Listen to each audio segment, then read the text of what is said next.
Japan की सच्ची घटनाओं पर आधारित एक ऐसी खौफनाक कहानी जो एक बहुत ही प्यारी सी गुड़िया को डर और दहशत का दूसरा नाम बना देती है। आज हम बात करेंगे ओकिक्कू की रोंगटे खड़े कर देने वाली दास्तान के बारे में। हम सब जानते हैं कि बचपन में खिलौने, खासकर गुड़िया, हमारे लिए क्या मायने रखती हैं। वो सिर्फ खिलौने नहीं होती, वो हमारी सबसे अच्छी दोस्त होती हैं, हमारी राजदार, हमारे हर खेल की साथी। एक ऐसा रिश्ता जो पूरी तरह से मासूम होता है। लेकिन जरा सोचिए, क्या हो अगर वही सबसे प्यारा दोस्त, वही राजदार, अचानक किसी का सबसे भयानक और डरावना सपना बन जाए। चलिए आज इसी खौफनाक हकीकत की गहराई में उतरते हैं। तो चलिए कहानी शुरू करते हैं। बात है साल 1918 की, जापान के एक छोटे से गांव की। ये कहानी है सुजुकी परिवार की, और उससे भी बढ़कर ये कहानी है 17 साल के इकिची और उसकी छोटी बहन किकुको के बीच के अटूट प्यार की। अब देखिए, सुजुकी परिवार की आर्थिक हालत कुछ खास अच्छी नहीं थी। वो लोग बहुत गरीबी में जी रहे थे। पिता दिहाड़ी मजदूरी करते थे और माँ घर पर सिलाई का काम करती थी। ऐसे में जब किकुको का चौथा जन्मदिन आया तो उसकी एक गुड़िया की ख्वाहिश पूरी करना परिवार के लिए लगभग नामुमकिन सा लग रहा था। लेकिन इकिची वो अपनी बहन से बेइंतहा प्यार करता था। उसने ठान लिया कि वो कुछ भी करके अपनी बहन के चेहरे पर मुस्कान लाएगा। उसने पूरे 1 महीने तक कड़ी मेहनत की, एक एक सिक्का जोड़ा और फिर बाजार में उसे वो गुड़िया दिखी। एकदम पारंपरिक जापानी पोशाक में, काले घने बाल और बहुत ही गहरी रहस्यमयी आंखें। और बस अपने जन्मदिन पर जब किकुको ने वो तोहफा देखा तो मानो उसे दुनिया की सारी खुशी मिल गई हो। उसने उस गुड़िया का नाम रखा ओकीकू, और देखते ही देखते वो गुड़िया उसकी परछाई बन गई। वो हर पल, हर घड़ी ओकीकू को अपने साथ ही रखती थी। मगर ये खुशी ज्यादा दिन टिक नहीं पाई। एक शाम किकुको को एक मच्छर ने काटा और उसे मलेरिया हो गया। उस जमाने में इसका इलाज आसान नहीं था।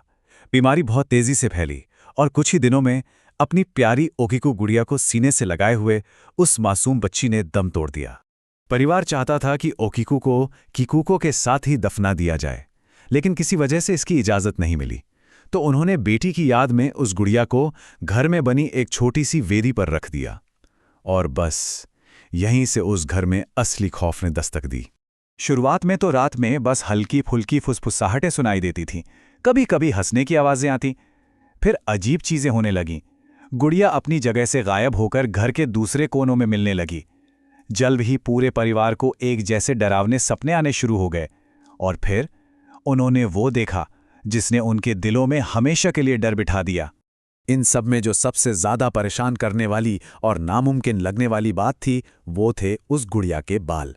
जब गुड़िया खरीदी गई थी तो उसके बाल गर्दन तक कटे हुए थे, लेकिन अब वो कंधे तक लंबे हो गए थे।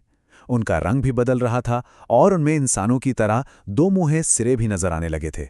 अब जाहिर है, इस अजीब बदलाव से घबराकर एक दिन मां ने हिम्मत करके गुड़िया के बाल वापस काट दिए। पर ये उनकी सबसे बड़ी गलती साबित हुई। उसी रात उन्हें एक भयानक सपना आया कि गुड़िया उनके सीने पर बैठी है, और जब दहशत में उनकी आंख खुली तो गुड़िया सच में वही थी। और फिर वो शाम आई जब एकिची ने अपनी आंखों से गुड़िया को गर्दन घुमाते और पलके झपकाते हुए देखा। बस उस दिन परिवार की हिम्मत पूरी तरह जवाब दे गई।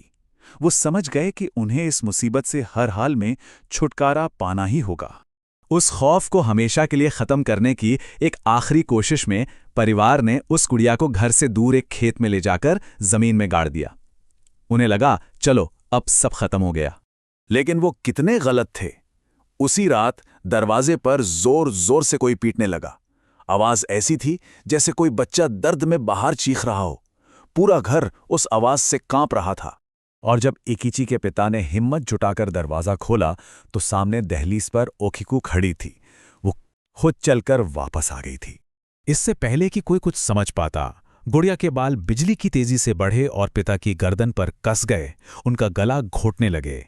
जब लगा कि अब सब कुछ खत्म होने वाला है, तभी इकिची ने दहशत में अपनी बहन का नाम पुकारा, किकुको, और अचानक सब कुछ रुक गया।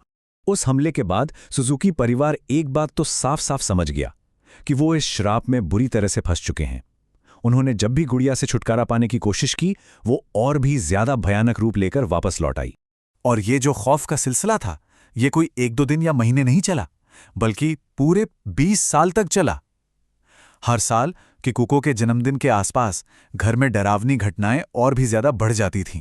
न जाने कितने पुजारियों की कोशिशें नाकाम हो गईं। आखिरकार 20 साल उस खौफ के साये में जीने के बाद परिवार ने अपना घर छोड़ने का फैसला किया और उस शापित गुड़िया को पास के मन्नेंजी बौद्ध मंदिर के भिक्षुओं को सौंप दिया। अब आप सोच रहे होंगे कि शायद कहानी यहां खत्म हो गई, लेकिन ऐसा नहीं है। आज लगभग 100 साल बाद भी वो गुड़िया उसी मंदिर में मौजूद है और कहा जाता है कि उसका श्राप आज भी कायम है। आज की तारीख में भी उस गुड़िया की हालत शायद पहले से भी ज्यादा चौंकाने वाली है। वो आज भी उसी मंदिर में है जहां उसकी तस्वीरें लेना सख्त मना है। वहां के भिक्षु भी इस बात की पुष्टि करते हैं कि गुड़िया के बाल अब भी बढ़ते हैं, जिन्हें समय समय पर काटना पड़ता है। पर सबसे नई और डरावनी बात यह है कि अब गुड़िया का मुंह धीरे धीरे खुलने लगा है और अंदर दांत जैसी कोई चीज उभर रही है।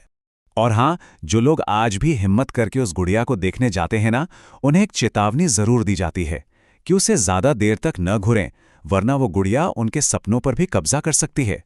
तो आखिर में सवाल यही उठता है, क्या ओकीको गुड़िया में एक छोटी बच्ची की मासूम आत्मा है जो बस अपने परिवार से जुदा नहीं होना चाहती, या फिर उस गुड़िया में कोई कहीं ज्यादा पुरानी और भयानक शक्ति कैद है जिसने एक भाई के प्यार को एक कभी ना खत्म होने वाले श्राप में बदल दिया?